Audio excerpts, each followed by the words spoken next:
ஸ்ரீ சிவசங்கரா தேவனே, ஸ்ரீ சிவசங்கரா தேவனே. Question from Govindan sir. உன்னையே நீ அறிவாய், எதையுமே அப்படியே நம்பிவிடாதே, ஏன் எதற்கு என்ற கேள்வியை கேள் என்ற சிந்தனையை மனித இனத்துக்கு விதைத்துவிட்டு போன கிரேக்க தத்துவ ஞானி சாக்ரட்டிஸ் தனது வாழ்நாளில் நீதி, நியாயம், ஆத்மா, கடவுள், சமூகம், அரசு என்று எல்லாவற்றிலும் உண்மையை தேடியவர் என்று அவரது வரலாறு கூறுகிறது. அப்படியானால் அவரும் ஒரு ட்ரூத் சீக்கர் தானே?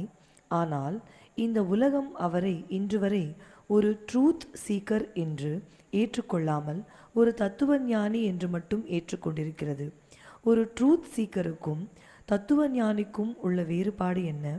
அவர் தனது இறுதி காலம் வரை உண்மையை கண்டறிய முடியவில்லை என்பதால் அவரை ஒரு ட்ரூத் சீக்கர் என்று இந்த உலகம் ஏற்றுக்கொள்ளவில்லையா?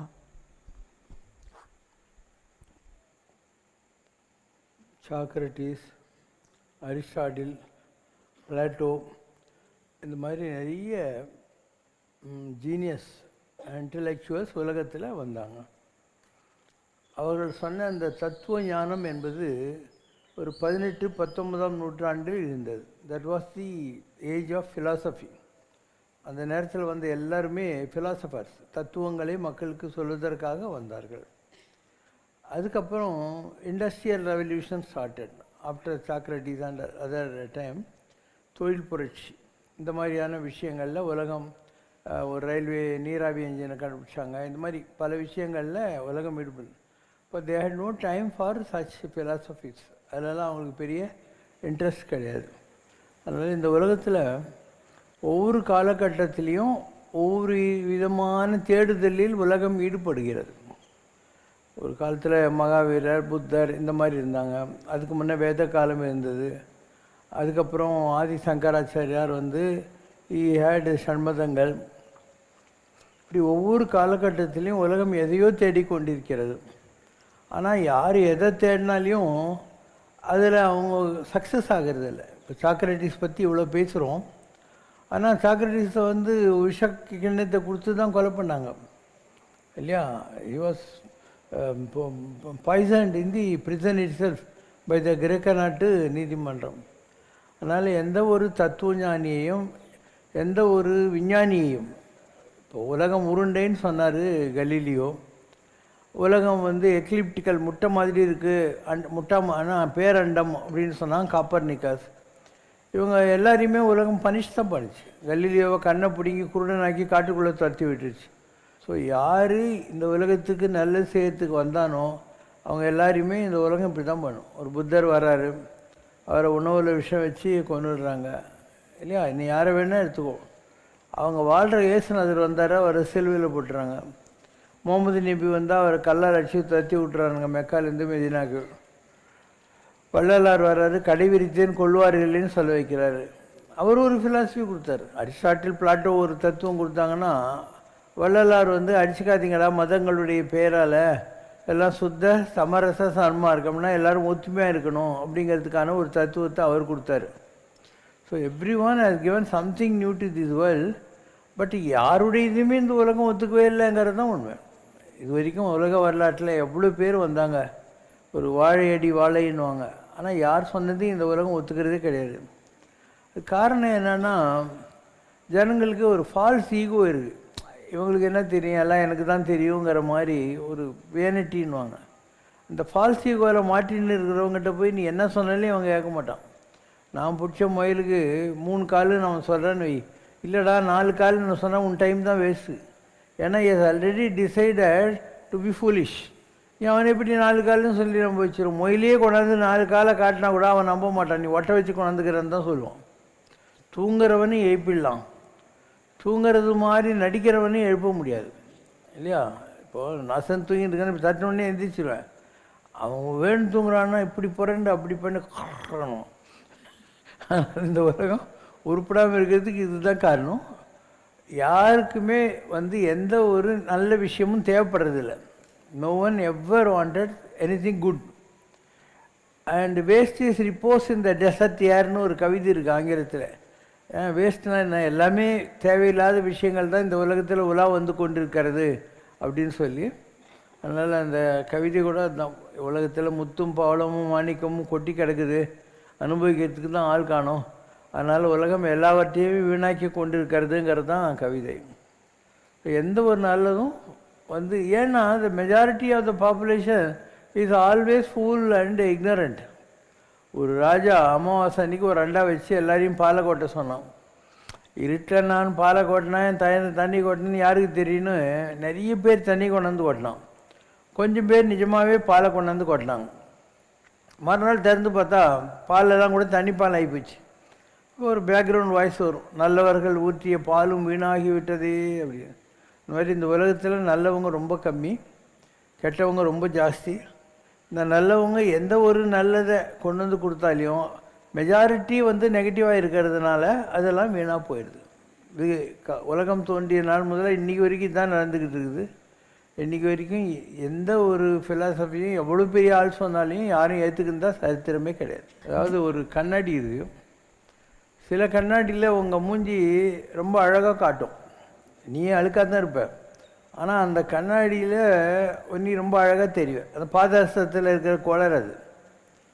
சில கண்ணாடி உன் மூஞ்சியில் இருக்கிற கரும்புள்ளி சம்புள்ளியோட உன்னை எப்படி இருக்கிறியோ அப்படியே காட்டும். அதனால் உனக்கு ஒன்று அழகாக காட்டுற கண்ணாடி தேவைப்படுது. உன்னுடைய குறைகளோடு காட்டுகிற கண்ணாடி உனக்கு பிடிக்காது, அந்த கண்ணாடியை உடைக்க பார்ப்பேன்.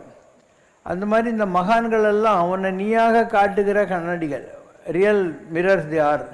அதில் நீ உன்னை பார்க்குற போது உன்னுடைய காம்ப்ளெக்ஸ், உன்னுடைய இந்த ஷேம்ஃபுல்னஸ் நல்லாவே தெரியுது.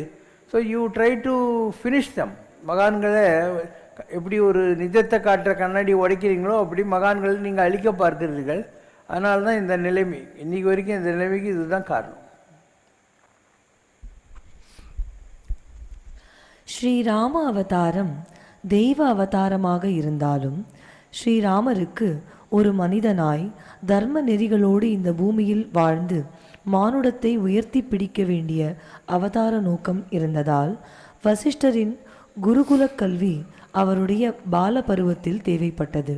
ஆனால் பால பருவத்திலேயே வேத சாஸ்திர அறிவிலும் வீர பராக்கிரமத்திலும் மிகவும் திறமை வாய்ந்த நிலையில் இருந்த பகவான் கிருஷ்ணருக்கு சாந்தீபனி என்ற முனிவரிடம் குலக்கல்வி கற்க வேண்டிய அவசியம் ஏன் ஏற்பட்டது?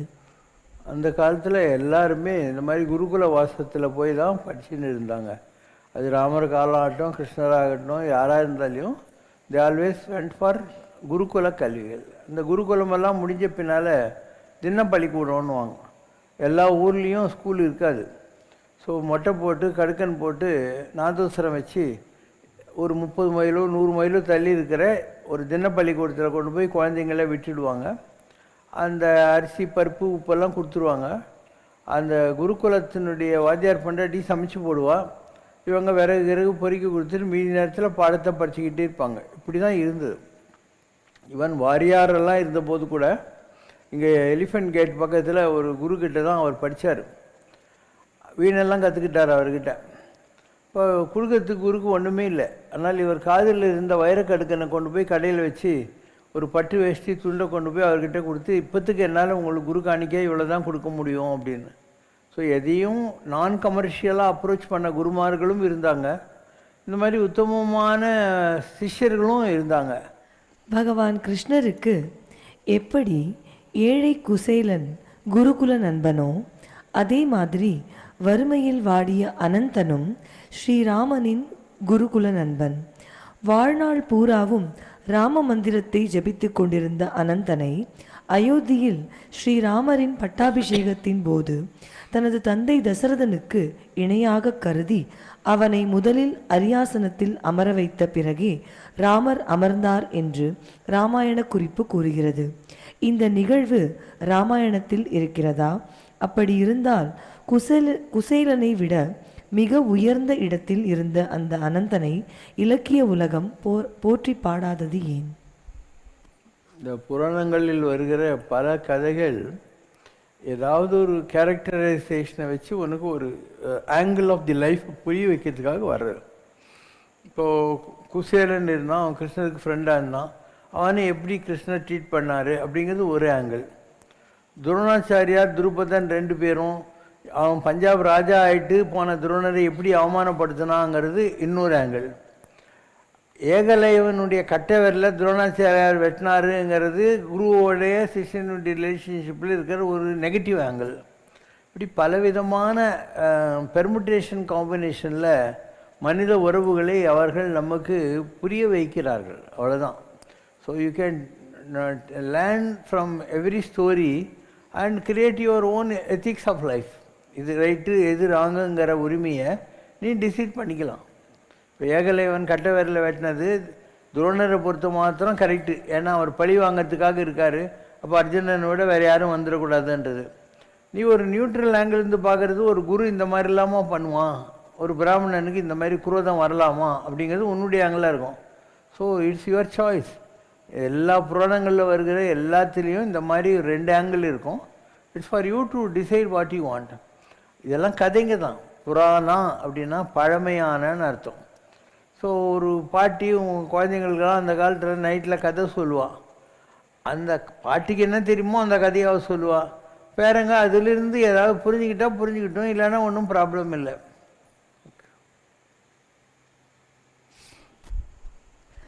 தனது பக்தன் பிரகலாதனுக்காக தூணிலிருந்து வெளிப்பட்ட நரசிம்மர் பிரகலாதனுக்கு மட்டுமல்லாது தன்னையே கடவுள் என்று பிரகடனப்படுத்தி கொண்ட அவனது தந்தை இரண்யகசியப்புவிற்கும் கூட தரிசனம் கொடுத்தார்.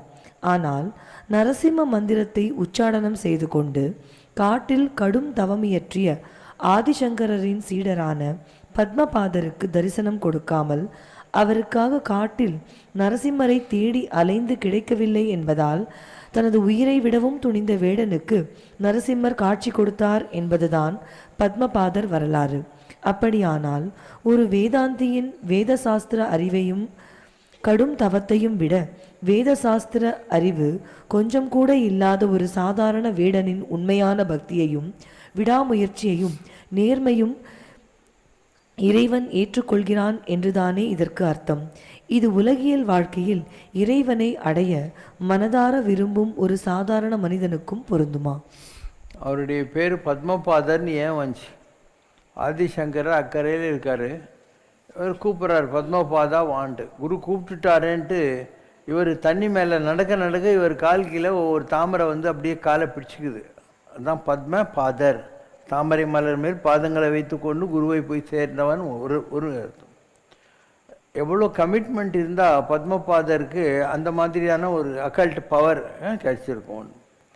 2வது, ஒரு கபாலிகன் ஆதிசங்கர் ஸ்ரீசைலத்தில் தவம் பண்ணிட்டு இருக்கிற போது அவர் சாப்பிட்றதுக்கு வர்றான். நல்ல சன்னியாசினுடைய உடம்பு எனக்கு கிடைக்குது இன்றைக்கின்னு சொல்லிட்டு.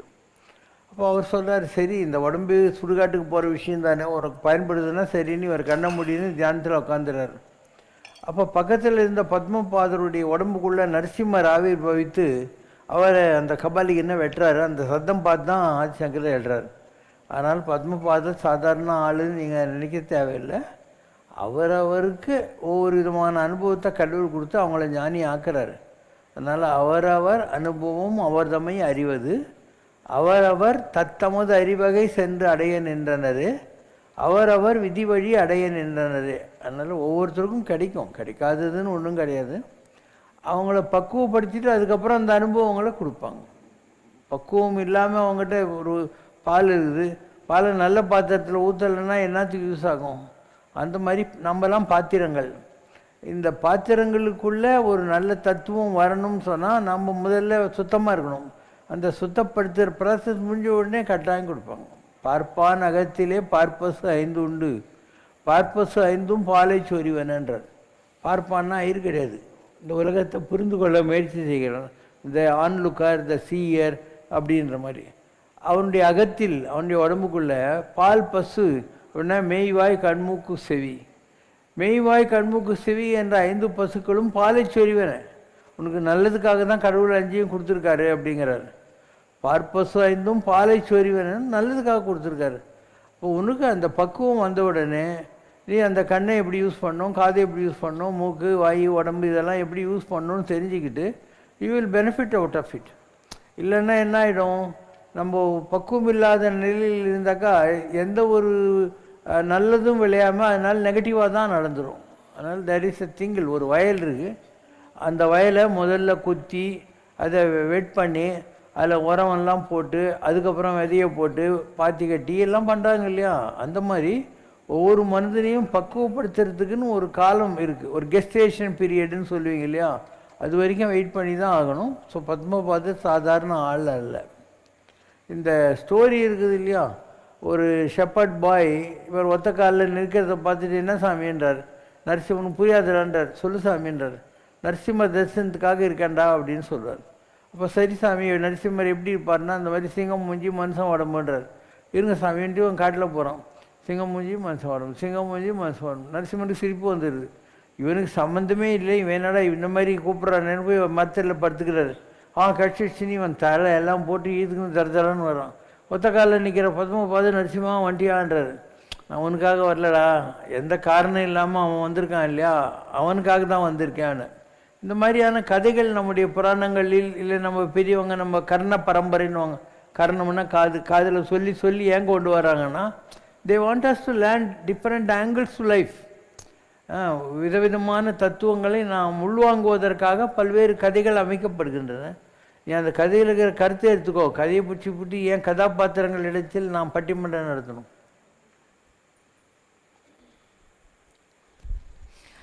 தேவர்கள் இழந்த சக்தியை மீட்டுத் தரும் அமுதுக்காக பார்க்கடலை மகாவிஷ்ணுதான் கடையச் சொன்னார். ஆனால் அதில் வந்த ஆலகால விஷத்தை மட்டும் அவரோ அல்லது அவருக்கு இணையாக ஹோலி ட்ரினிட்டியில் ஒருவராக இருக்கும் பிரம்மாவோ ஏன் அருந்தவில்லை? பரமசிவன் மட்டுமே அந்த விஷத்தை அருந்தி இந்த பிரபஞ்சத்தை காத்தார் என்பதால் அவர்தான் ஆன்மீகத்தின் மிக உயர்ந்த சக்தி என்று சைவம் கொண்டாடுகிறதே. இதை தாங்கள் ஏற்றுக்கொள்கிறீர்களா? முந்தை இருந்து நட்டோர் கொடுப்பின் நஞ்சும் முன்பர் நரிநாகரிகர் அப்படின்னு திருவள்ளுவர் சொல்கிறார். நமக்கு வேண்டியவங்க நமக்கு விஷத்தை கொடுத்தா அதை கூட அக்செப்ட் பண்ணுவாங்க. முந்தை இருந்து நட்டோர் நல்லவர்கள் கொடுத்தா நஞ்சும் முன்பர் விஷத்தை கூட எடுத்துக்குவார். பெயக்கண்டு நஞ்சு உண்டு அமைவர் நயத்தக்க நாகரிகம் வேண்டுபவர். விஷத்தை கொடுத்தா கூட அதை வாங்கி யார் மற்றவங்க சுகத்துக்காக குடிக்கிறாங்களோ அவங்க நல்ல நாகரிகத்தில் இருக்கிறவர்கள் அப்படின்னு அர்த்தம். இப்போது நீங்கள் பார்க்குற மாதிரி இந்த 3 பேரும் வேறு வேறு கிடையாது. பிரம்மா, விஷ்ணு, சங்கரன். இந்த 3 பாசிட்டிவ் நெகட்டிவ் எர்த்துன்ற மாதிரி. பிரம்மான்றது எர்த்து, இந்த கச்ச பகவான் சங்கர நாராயண ஆத்மயவன் சங்கரனாகவும் நாராயணனாகவும் இருக்கக்கூடியது தான் அந்த 2. ஸோ இந்த 3 சேர்ந்தாக்கா எது வருதோ அதுதான் சிவம். அப்போ சிவனுக்குள்ளே தான் இந்த 3 அடங்குது. அதனால் நாம் நம்முடைய ஷார்ட் சைட்டட் மைண்டை வச்சுக்கிட்டு இவங்க பெரியவங்க அவங்க சிறியவங்க அப்படின்லாம் சொல்ல வேண்டியதில்லை. ஆனானப்பட்ட கம்பர் கடவுளே உலகம் யாவையும் தாமுல வாக்களும் அரிய எடுத்து கொடுத்து கம்பராமாயணத்தை எழுதினார். அவர் என்ன சொல்கிறாரு? அரிய அதிகம் அரண் அதிகம் என்பாருக்கு சென்று பரகதி கிடைத்தால் அரிதுங்கிறார். யார் சிவன் பெரியாள் விஷ்ணு பெரியாள்லாம் சொல்கிறானோ அவன் எந்த காலத்துலையும் உருப்பிடவே மாட்டான் அப்படின்னு. ஸோ தி ஆல்சோ சேஸ் ஒன்றே எண்ணின் ஒன்றேயாம் பலவென்றுரைக்கில் பலவேயாம் ஆமென்றுரைக்கில் ஆமேயாம் அலதென்றுரைக்கில் அலதேயாம் நன்றே நம்பி குடி வாழ்க்கை நமக்கு இங்கே என்னே பிழைப்பாம்மா அப்படிங்கிறார். கடவுள் இருக்காரா? இருக்கார். இல்லையா? இல்லை. ஒன்றா? ஆமாம். பலவா? ஆமாம். இதெல்லாம் நமக்கு புரியாதுப்பா, கும்பிட்டு உருப்படுற வேலையை பார்த்துக்கலான்னு அவரே சொல்லிட்டார். கம்பரே, ஆனார்பட்ட கம்பரே சொல்லிட்டார். நமக்கு என்னத்துக்கு, நமக்கு என்ன தெரியும்னு நம்ம இந்த ஆராய்ச்சிக்கெல்லாம் போகணும். அதனால் எவ்ரி திங் இஸ் ரைட். ஏகைவ சத்தியம். உலகத்தில் இருக்கிறது ஒரே ஒரு உண்மை தான். 2 2 4ன்னா நான் கூட்டினாலும் நீ கூட்டினாலும் யார் கூட்டினாலும் உண்மை தான். அது தப்பாக வந்துச்சுன்னா அது உண்மை கிடையாதுன்னு அர்த்தம். Truth is something it can never be negated. புரியுதா? நெகேட் பண்ண முடியாத விஷயந்தான் ட்ரூத்துன்னு சொல்லக்கூடியது. ஏகைவ சத்தியம். So it's a question of the ultimate truth which we cannot understand even in our whole life truth. நமக்கு மிஞ்சி போனால் 100 வயசு. இந்த 100 வயசுக்குள்ளோ லட்சக்கணக்கான வருஷமாக இருக்கக்கூடிய அந்த பெரிய தத்துவத்தை எப்படி நம்மளால் அனலைஸ் பண்ணி புரிஞ்சிக்க முடியும்? ஸோ பேசாமல் யார் என்ன சொல்லிக்கலாம் இல்லை கேட்டுட்டு ஓகே ஓகேன்னு சொல்லிட்டு போயிடுது. அது எப்படின்னு தான் நமக்கு என்ன இப்போ இல்லையா? இவரா அவரா இல்லை இதுவா அதுவா, இதை பற்றியெல்லாம் தெரிஞ்சுக்கிட்டு என்ன பண்ண போகிறோம்? ஸோ இதுன்னா அன்ன விசாரத்தை விட ஆன்ம விசாரம் மேல். இப்போது சரணம் போன நல்லா இருக்குமா, சங்கீதம் நல்லா இருக்குமா, அடையாறு ஆண்டு போனால் அன்ன விசாரம்.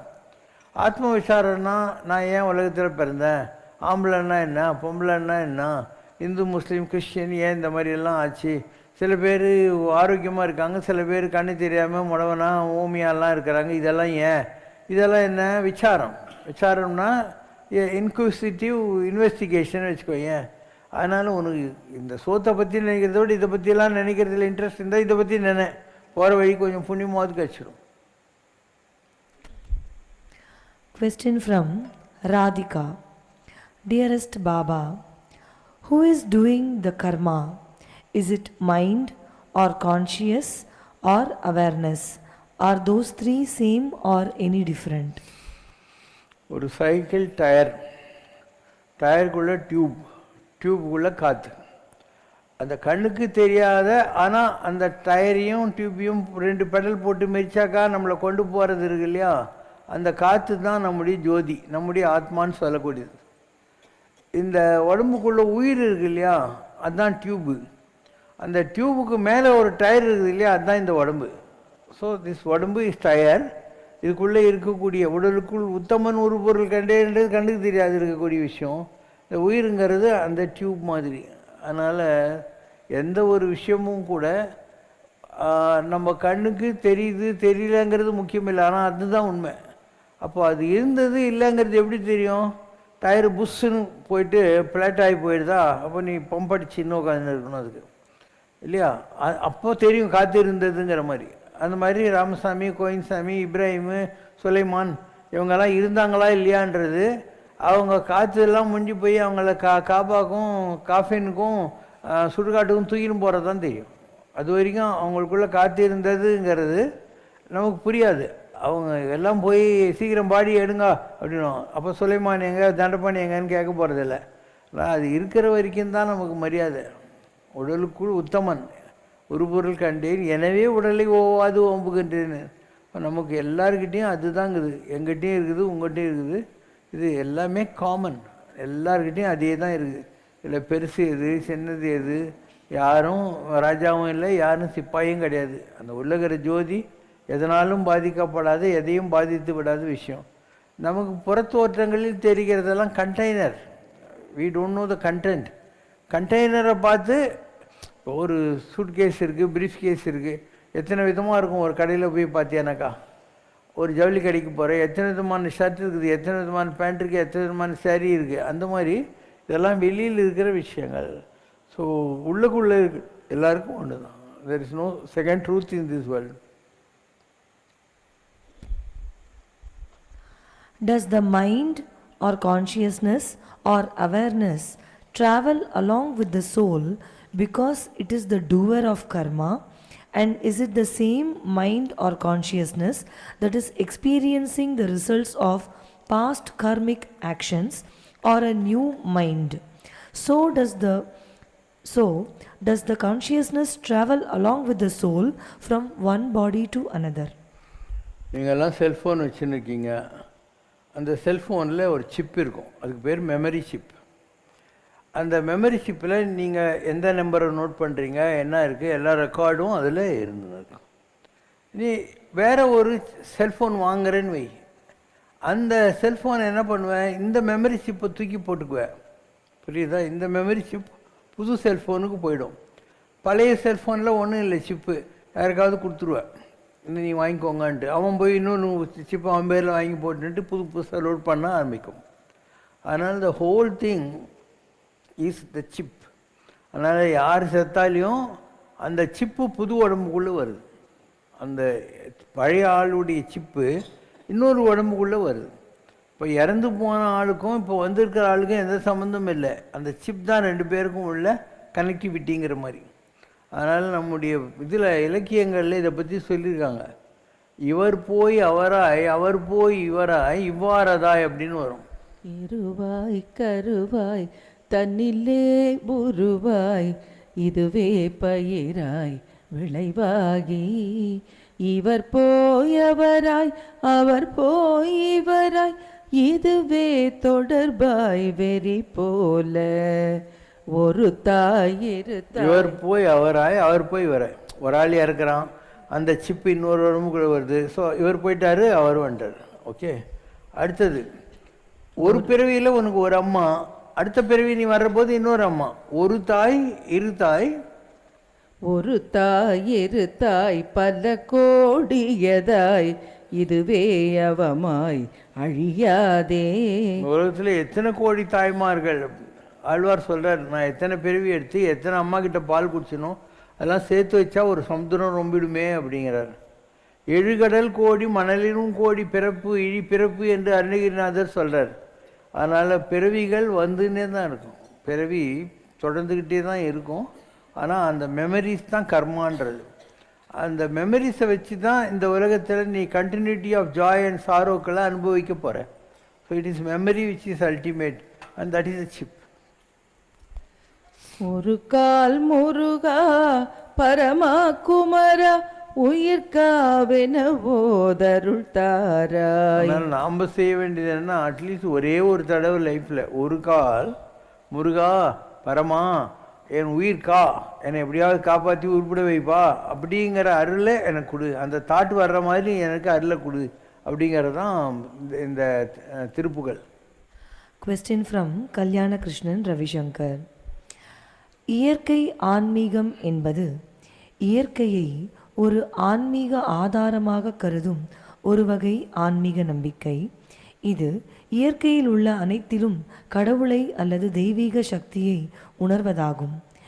இயற்கையை வழிபடுதல், இயற்கையுடன் ஒன்றியிருத்தல், இயற்கையை பாதுகாத்தல் போன்ற செயல்கள் மூலம் இதனை வெளிப்படுத்தலாம். இந்த செய்தி பற்றி விளக்கவும். அதனால் பார்த்து தெரிஞ்சுக்கணுன்னா நீங்கள் என்ன சொல்வீங்க? What is is true nature அப்படிங்கிறோம். யாரை பற்றி தெரியுன்னா what is is true nature அப்படிங்க. நல்லவனா கெட்டவனா கோவக்காரனா சாந்தியா இதெல்லாம் தெரிஞ்சுக்கணுன்னா what is is true nature அப்படிங்க. அப்போது nature itself is our true nature. நம்ம எல்லாருடைய இன்னர் கண்டென்ட் இருக்கு இல்லையா, அதுவே நேச்சர் தான். இது இயற்கை, இதில் மருந்துக்கும் இல்லை செயற்கை. அந்த இயற்கையை நாம் புரிஞ்சுக்கிட்டோம்னா லைஃப்பை பெர்ஃபெக்ட் பண்ணுறோம். இயற்கையை புரிஞ்சிக்கலைன்னா லைஃப்பை மிஸ் பண்ணிட்டோம், இல்லை மிஸ்யூஸ் பண்ணிட்டோம், அப்யூஸ் பண்ணுறோம், அண்டர்யூஸ் பண்ணிட்டோம்னு அர்த்தம். ஒரு மேகம் இருக்குது, அது இயற்கையா? இந்த உலகத்தில் எல்லாருக்கும் மழை பெய்யுதா? அதே மாதிரி காற்று எல்லார் மூக்குக்குள்ளேயும் போயிட்டு வந்துக்கிட்டு இருக்குதா? ஒரு ஆறு அதனுடைய போக்கில் ஓடுது, மின்சாரம் எடுக்கலாம், குடிக்கலாம், விவசாயத்துக்கு பயன்படலாம், எல்லாம் பண்ண முடியுதா? அதுதான் இயற்கைன்றது. ஸோ இந்த இயற்கையில் இருக்கிற எந்த விஷயமும் அதுக்காக வாழாது. It helps the whole creation. அந்த மாதிரி நம்ம என்னைக்கு ஆகிட்டோமோ அப்போ நம்மக்கிட்ட இருக்கிற அந்த இயற்கை இருக்கு இல்லையா, அது நேச்சர், ட்ரூ நேச்சர் அப்படின்றது தன்னை வெளிப்படுத்தி கொள்ளும். என்றைக்கு நாம் அதை காப்பி அடிக்க ஆரம்பிக்கிறோமோ அப்போ அதனுடைய அந்த குணங்கள், இந்த நோபல் அண்ட் டிவைன் வேல்யூஸ் நம்மக்கிட்ட கொஞ்சம் கொஞ்சமாக வெளிப்பட we will understand that we were having the true nature which is divine. ஒரு மலை மாதிரி, காற்று மாதிரி, ஆற்று மாதிரி நம்மளும் அதே மாதிரியான ஒரு ஸ்டஃப் தான் அப்படிங்கிறது நமக்கு எப்போ புரியும்? we have to experiment with that inherent or concealed nature which is enshrined in us. நமக்குள்ளே இருக்கக்கூடிய மறைந்து இருக்கக்கூடிய அந்த தெய்வீக உணர்வு இருக்கு இல்லையா, அதான் அதை வெளியே கொண்டு வர நாம் டிவைன்னு நமக்கு புரிய ஆரம்பிச்சிடும். இல்லைன்னா நம்ம இப்படி தான் நினச்சின்னு உட்காந்து இருப்போம். செல்ஃபிஷ்னஸ் இருக்கும், சுயநலம் இருக்கும், பொறாமை இருக்கும், அண்ட் கோவத்தாவங்கள், விருப்பு வெறுப்புகளெல்லாம் இருக்கு. ஒரு காற்று இருக்குது, அதுக்கு விருப்பு வெறுப்பு இருக்கா? ஒரு மலை இருக்குது, அது கோவத்தாவமெல்லாம் இருக்குதா? அது எரிஞ்சு விடுமா? உன்னை எட்டி உதைக்குமா? இல்லை கட்டத்துக்கு அடிக்குமா? ஒன்றும் பண்ணாதில்ல. அந்த மாதிரி நாம் வாழணும், நேச்சர் மாதிரி நாம் வாழணும். எந்த ஒரு எதையும் டிஸ்டர்ப் பண்ணாமல், எதனாலும் டிஸ்டர்ப் ஆகாத, எதையும் பொல்யூட் பண்ணாத, எதனாலும் பொல்யூட் ஆகாத ஒரு உயர்ந்த நிலையை நீ அடைந்து விட்டால் அதுதான் தெய்வீகம். அந்த தெய்வீகத்தினுடைய இன்னொரு பேர் தான் இயற்கை. அவ்வளோதான். ரெண்டும் ஒன்றே தான். தெய்வீகம் இயற்கை ரெண்டும் ஒன்றே தான். முருகப்பெருமானுக்கு பேரே அழகன் அப்படின்னு. அழகுன்னா இந்த உலகத்தில் இருக்கிற எல்லா அழகும் கடவுள் தான் அப்படின்னு அர்த்தம். பூ, செடி, கொடி, பறவை, எல்லாம். இப்போ பாரதியார்லாம் இருந்தான்னா எத்தி திருடும் அந்த காகம் அதற்கு இறக்கப்பட வேண்டும் பாப்பாங்கிறான். அப்போ அந்த காக்கா எவ்வளோ அழகாக கொத்தி கொத்தி தின்னுதுன்னு பார்த்துக்கிட்டு என்ஜாய் பண்ணுறான் இல்லையா? அது எங்கேருந்து வருது? இயற்கையிலேருந்து வருது. ஒரு பறவை ஒரு கூடு கட்டி அதுக்குள்ளே முட்டை போட்டு அதுக்கு அந்த குஞ்சு வளர வளர அதுக்கு இறை தேடுது. இது எப்படி வருது? ஒரு கல்லுக்குள்ளே தேரை இருக்குது. அந்த தேரைக்கு கல்லுக்குள்ளே யார் சாப்பாடு போடுறாங்க? ஒரு கூடு கட்டின குழவி இருக்குது. அந்த பறவை அது இறக்கி வச்சுக்கிட்டு உடச்சிக்கிட்டு கூட்டு விட்டு வருது. அது எப்படி நடக்குது? இப்படிலாம் யோசனை பண்ண தான் ஹவு பியூட்டிஃபுல் இஸ் கிரியேஷன் நமக்கெல்லாம் புரியும். அந்த கூடு கட்டுற போது அதுக்குள்ளே ஒரு புழுவை பிடிச்சி போட்டுருவோம். அந்த புழுவை சாப்பிட்டு உள்ள இருக்கிற முட்டை பெருசாக என்லார்ஜ் ஆகி கூட்டை உடச்சிக்கிட்டு வருமா. இப்படிலாம் பல தான். நீங்கள் நேஷ்னல் ஜியாகிரபிக் சேனலோ இல்லை இந்த மாதிரி சப்ஜெக்ட்ஸ் இருக்கு இல்லையா, அதெல்லாம் டீப்பாக போய் படித்தா எத்தனை விதமான படைப்புகள் உலகத்தில் இருக்குது. ஒரு ஜியாகிரபிக் சேனலில் போய் பாருங்கள். இல்லை ஏதாவது ஒரு ரேர் பயாலாஜிக்கல் பார்க்ஸ்னுவாங்க இல்லையா, அங்கே போய் பார்த்தா எத்தனை விதமான பறவைகள் விலங்குகள். ஒரு பறவை 20,000 மைல் எங்கேருந்தோ கிளம்பி வருது, இறை தேடி வேடந்தாங்கலுக்கு வருதுன்றாங்க. 20,000 மைல் திரும்பி போயிடுதுன்றாங்க.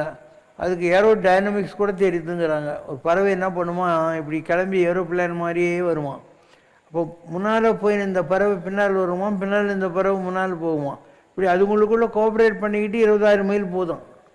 அந்த காற்றை கீழ்ச்சிக்கிட்டு போகிற போது மற்றதுக்கெல்லாம் எப்படி உனக்கு இதில் போகிற ஸ்கூட்டரில் பெட்ரோல் தீர்ந்து போச்சு, அப்போ முன்னால் போகிற ஸ்கூட்டருக்காரன் மேலே நீ காலை வச்சுக்கிட்டா போதா இல்லையா. இப்படியெல்லாம் டெக்னிக்ஸ் இருக்குது இந்த ஏரோடைனமிக்ஸில். பறவைகள் எப்படி பறக்குது, டயர்டாகாமல் எப்படி 20,000 மைல் வருது, எல்லாமே இயற்கையை பார்க்கணும். நம்ம எங்கே பார்க்குறோம்? இயற்கையெல்லாம் நம்ம பார்த்து ரொம்ப வருஷமாச்சு இல்லை. We never bother about all these things. So unless we see nature and understand how much God has planned this world, then we won't understand how this universe operates. ஓகேவா? பாடுங்க. வேல் முருகா உந்தன் தாள் பணிந்து நின்று வேண்டும் வரமருளே. தேன் தமிழில் உனை பாட பல கவிதேவா என கருளே. நாரதன் அளித்த மாங்கனியதனை தானே பெறுவதற்கே ஏறுமயிலினில் ஏழு உலகமும் ஏகி வந்த குமரா. ஆனை முகனவ நம்மையப்பனை சுற்றி கனியை பெற அதை காண கடுஞ்சிலமே பழனியில் ஆண்டியான முருகா. பிரணவ பொருள் கேட்டு பிரம்மதேவந்தன் சிறையில் அடைத்த முருகா. பரமசிவனுக்கு அவன் மடியில் அமர்ந்து உபதேசம் செய்த தலைவா. சரணம் சரணம் என வரும் அடியர்க்கு மறு ஜகனமில்லை என்றாய். வரணும் வரணும் குரு குகனே சுவாமி மலை அமர்ந்த குருநாதனே. சூரன் செய் கொடுமை தாங்கொடாது முனி தேவன் முறையிடவே. வீரமோடு பெரும் போர்தனை புரிந்து வெற்றி குவித்த முருகா. சேவலை கொடியாய் வாக நம்மை ஏற்ற குரு பரனே. தேவசேனை தனை திருப்பரம் குன்றினில் திருமணம் கொண்டவா. மானை தேடி வந்த வேடன் போல பின் ஓடி வந்த நின்றவா. கானகத்தில் ஒரு வேங்கை மரமே தான் உயர்ந்த நின்றவா. யானை முகத்தனை தான் அழைத்து வள்ளி மாதினை அழைத்தவா. தேவசேனாபதி இனிமான் மகள் வள்ளியை செந்தூரில் கொண்டவா. சூரனை அழித்த கோபம் தணிந்து திரு தணிகையன் அமர்ந்தவா. மாறனும் மயங்கும் பேரழகே இருமாதருடன் நின்றவா. அருணகிரி தனக்கு அருள் தனை அளித்து திருப்புகழை கொண்டவா. தருணம் இதுவே நீயும் தயை எண்ணில் வைத்தீர் தலைவா விரைந்தோடிவா பழமுதிர் சோலையில் பரவசமுடனே காட்சி தரும் முருகா பதம் தனை வேண்டிடும் அடியவர் நெஞ்சில் இதம் தரும் குமரா வள்ளி தேவசேனா சமேதனே வடிவேலாகுகனே புள்ளி மயிலேறி துள்ளி நடமாடி ஆடி வர வேணுமே விண்ணவர் போற்றும் மண்ணடி க்ஷேத்திரம் ஏழாம் படை வீடோ வேதநாயகன் சிவசங்கரனி விரும்பி வந்த கூடோ கண்களீராறு கருணை வழிந்தோடு காட்சி தரும் முருகா கரம் 12 வரங்களை அருளி காத்தருள் ஷண்முகா வேல் முருகா உந்தன் தாள் பணிந்து நின்றேன் வேண்டும் வரமருளே தேன் தமிழில் உனை பாட பல கவி தேவாயன கருளே தேவாயன கருளே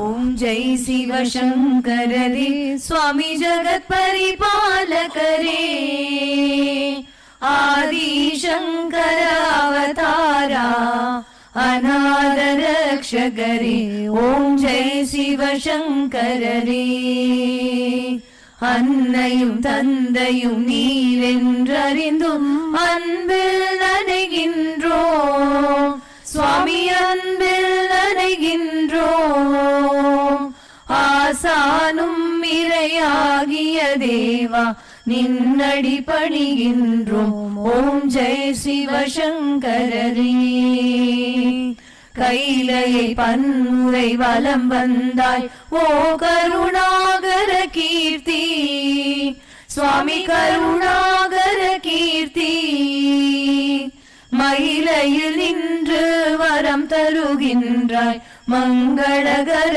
மூர்த்தி ஓம் ஜெய் சிவசங்கரரே ஆனந்த சாகரம் தனிலம்மையாழ்த்தும் அற்புதாருள் ஜோதி சுவாமி அற்புதாருள் ஜோதி ஆரத்தி செய்து பாடி மகிழ்ந்தோம் அருள்வாய் பரஞ்சோதி ஓம் ஜெய் சிவசங்கரரே நாராயண நாராயண ஓம் சத்யநாராயண நாராயண நாராயண ஓம் நாராயண நாராயண ஓம் சத்யநாராயண நாராயண ஓம் சத்யநாராயண நாராயண ஓம் ஓம் ஜெய் சிவசங்கரரே குறை ஒன்றுமில்லை மறைமூர்த்தி கண்ணா குறை ஒன்றும் இல்லை கண்ணா குறை ஒன்றுமில்லை கோ